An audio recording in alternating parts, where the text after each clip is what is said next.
प्यारे दोस्तों, आज मैं आपको सुनाऊंगी कहानी एक गांव की।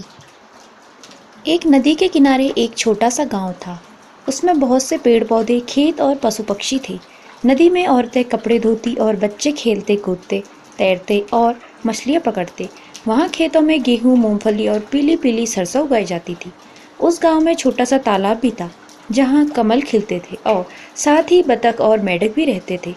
इस गांव से भी पुराना था एक जंगल। गांव वाले मानते थे कि यह जंगल उनका पुराना दोस्त है, क्योंकि वे उन्हें खाने को फल, घर बनाने को लकड़ी, बीमारी के समय दवाई के रूप में जड़ी बूटी और सबको प्यारे लगने वाले फूल भी देता था। जैसे जैसे गांव में लोग बढ़ने लगे, उन्हें रहने के लिए अधिक मकानों और खेती के लिए अधिक जमीनों की ज़रूरत पड़ने लगी। लोगों ने पेड़ काटकर खेत बना लिए। समझदार लोगों ने चेतावनी दी कि पेड़ मत काटो, पेड़ उनके दोस्त हैं। अगर इन्हें काटोगे तो गांव के लोग मुश्किल में पड़ जाएंगे। लेकिन किसी ने उनकी बात नहीं सुनी और धीरे धीरे जंगल छोटा और कम होता गया। अब इस गांव के बीच वर्षों पुरानी दो पेड़ मजबूती से खड़े थे।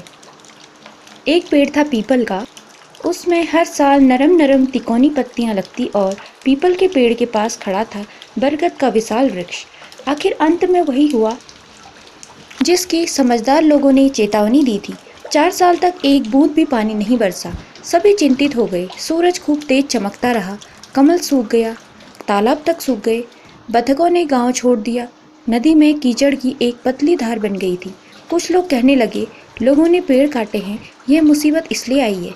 अब जैसे ही पानी बरसेगा, हम लोग बहुत सारे पौधे रोपेंगे।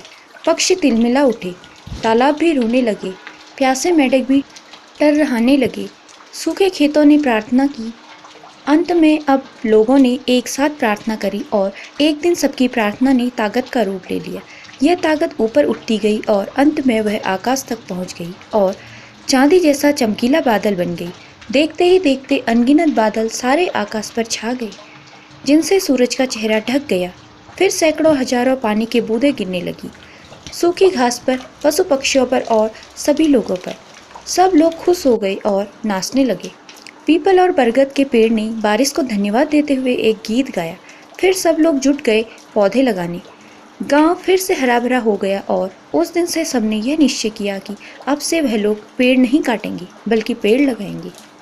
दोस्तों, उम्मीद करती हूँ कि आपको यह कहानी एक गांव की ज़रूर पसंद आई होगी। अगर पसंद आई है तो इस कहानी को अपने सभी दोस्तों के साथ शेयर करें और इस वीडियो को लाइक करें। धन्यवाद।